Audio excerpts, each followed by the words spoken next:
বলেছেন কি নাকি বিরাট ভিড় টিন নিয়ে এসে আমরা এখানে অনেক কিছু করে দেব। চিন্তা নেই, এটা কিছুই না।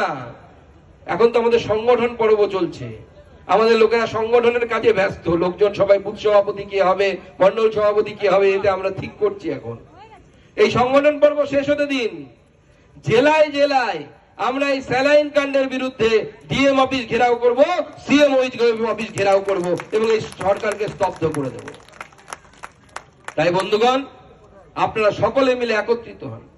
কলকাতার মানুষকে আমি বিশেষ করে আবেদন জানাবো, অনেক সেকুলারিজমের গল্প শুনেছেন, অনেক সকল শিক্ষিত বাঙালির গল্প শুনেছেন, যারা সিউডো শিক্ষিত সেজে বাংলার মানুষকে, কলকাতার মানুষকে বিপদগামী করেছে।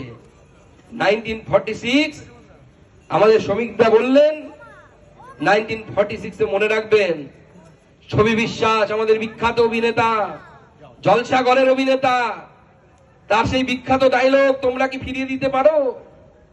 সেই ছবি বিশ্বাস রাস্তার মধ্যে উত্তর কলকাতায় তাকে ঘিরে ধরেছিল গুণরা।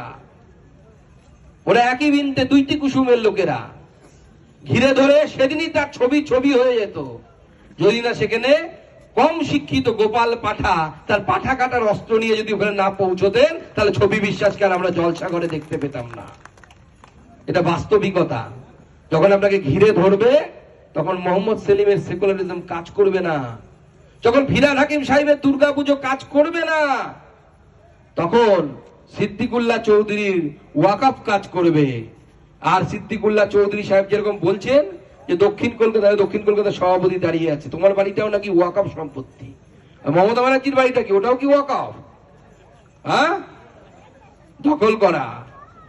কত ওয়াকফ জানি না, কিন্তু সিদ্দিকুল্লাহ সাহেবকে বলে দিচ্ছি, জেপিসিতে গেছে, বিলটা আসবে, বিলটা পাস হবে, সিদ্দিকুল্লাহর বাবারও ক্ষমতা নেই ওটাকে আটকানোর।